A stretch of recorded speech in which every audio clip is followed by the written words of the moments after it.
السلام علیکم ورحمۃ اللہ وبرکاتہ. الحمد للہ والصلاة والسلام علی رسول اللہ.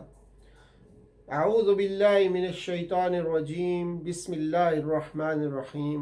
الحمد للہ رب العالمین الرحمن الرحیم مالک یوم الدین. ایاک نعبد و ایاک نستعین.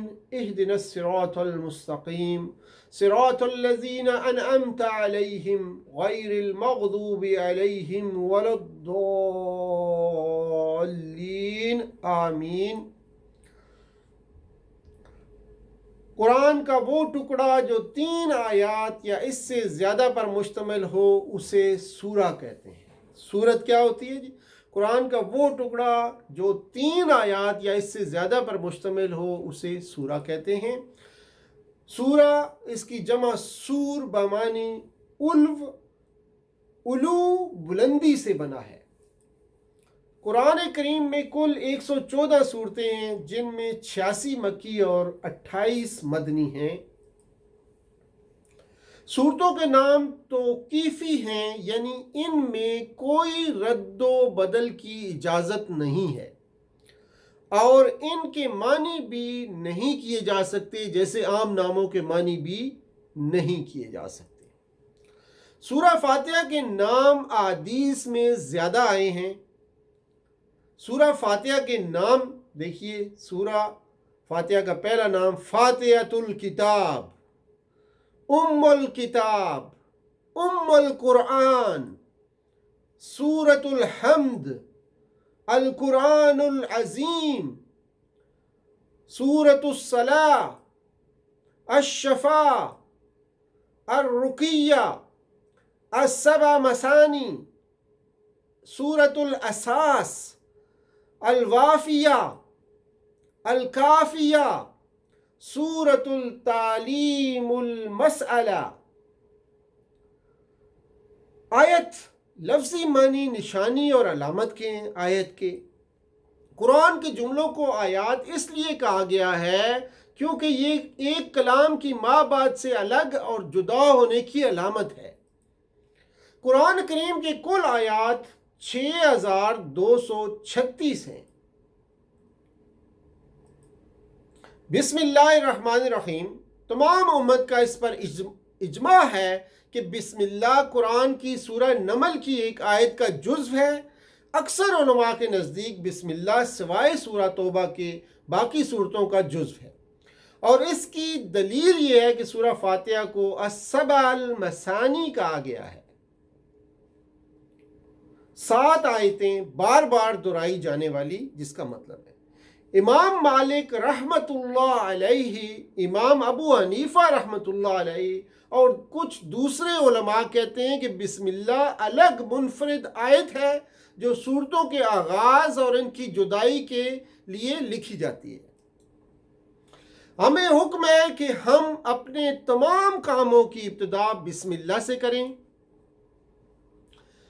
اسم وہ لفظ ہے جس سے کسی ذات کو پہچانا جائے، مثلا کرسی، صبورہ، رجل، غرفہ، خالد وغیرہ.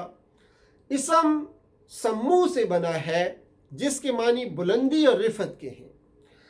تو اسم کو اسم اس لیے کہتے ہیں کہ یہ اپنی مسمہ کو بلند اور ممتاز کر دیتا ہے. اسم اللہ کے شروع میں حرف با استعانت کے لیے ہے، یعنی میں اللہ کے نام کی مدد لے کر شروع کرتا ہوں. اللہ ذات واجب الوجود کا نام ہے، یہ کسی دوسرے اسم سے بنا نہیں ہے، اس کا تثنیہ اور جمع نہیں آتا، یہ تمام صفات کا جامع ہے اور خود کسی کی صفت نہیں بنتا، الہ اس کی صفت ہے. الحمدللہ، حمد کی تعریف وہ اچھا کام جو کرنے والے کے اپنے اختیار سے صادر ہو، اس کی ثنا کو حمد کہتے ہیں. اس معنی کے اعتبار سے حمد کا مستحق صرف اور صرف اللہ ہے. اس کے سوا جب کسی اور کی تعریف کی جائے تو اسے مدح کہتے ہیں. رب، ربن یعنی رب، کسی چیز کو بتدریج درجہ کمال تک پہنچانے والا۔ الدین لغوی معنی حساب، مکافات اور جزا کے ہیں۔ یوم الدین یعنی وہ دن جس میں ہر عمل کرنے والا اپنے عمل کا پورا پورا بدلہ حاصل کرے گا۔ عبادت کے معنی انتہائی خشوع اور خضوع کے ساتھ طاعت کے ہیں۔ عبادت سے مراد ہر وہ قول یا عمل ہے جو اللہ کی پسند ہو اور اس سے وہ راضی ہوتا ہو۔ اس تعریف کے اعتبار سے ہماری پوری زندگی عبادت بن سکتی ہے، اور جو اپنی پوری زندگی کو عبادت نہیں بناتا اسے بندہ نہیں کہا جائے گا۔ استعانت، الف سین اور تا، جس فعل کی شروع میں آ جائے اس میں طلب کا معنی پیدا کر دیتا ہے، جیسے استعفا، استغفار وغیرہ۔ استعانت کے دو قسمیں ہیں، ما تحت الاسباب استعانت اور دوسری ما فوق الاسباب استعانت۔ اسباب کے تحت مدد طلب کرنا جائز، جبکہ اسباب سے ہٹ کر مدد طلب کرنا اللہ کے بغیر کسی سے بھی جائز نہیں ہے۔ آج کل لوگ قبروں سے دعائیں مانگتے ہیں، یہ بالکل حرام ہے۔ ہدایت کی دو قسمیں ہیں، ہدایت فطری اور جبلی۔ ہدایت کسبی، اس کے 5 درجے ہیں۔ انابت یعنی رجوع، توفیق جو انابت کے ساتھ مشروط ہے، استقامت، زیادت، اور 5واں ربط القلب۔ ضلالت کے 4 درجے ہیں، ریب، شکوک و شبہات کو کہتے ہیں، دوسرا ضلالت ہے، تیسرا درجہ جدال ما اہل الحق ہے، اور چوتھا درجہ ختم القلب ہے۔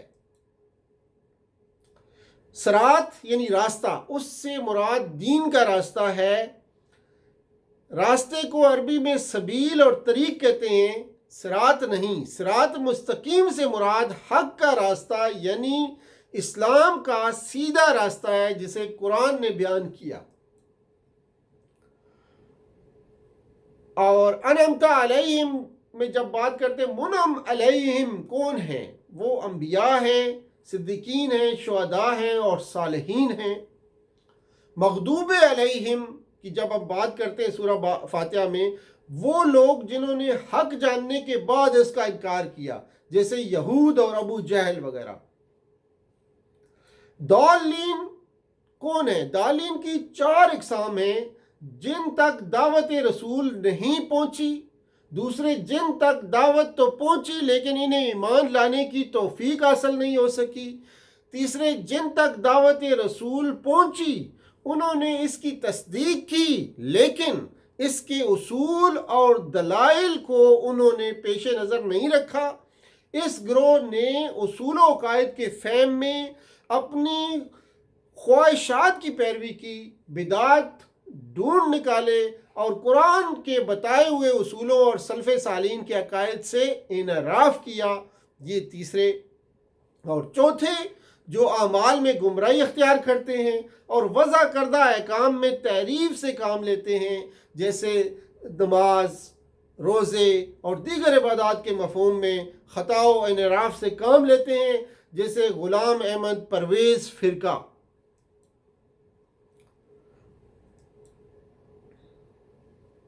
آج کے درس کا پیغام سنیے۔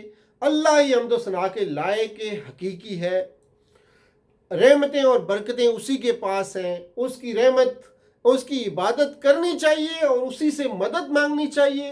غیر اللہ سے مدد مانگنا حرام ہے، اس کی ہدایت ہی ہدایت ہے، اس کی ہدایت سے انحراف کے نتیجے میں ہم گمراہ ہو جائیں گے۔ اور یہ تھا آج کے درس کا خلاصہ جو میں نے آپ کے سامنے رکھا۔ سبحان ربک رب العزت عما یصفون وسلام علی المرسلین والحمد للہ رب العالمین۔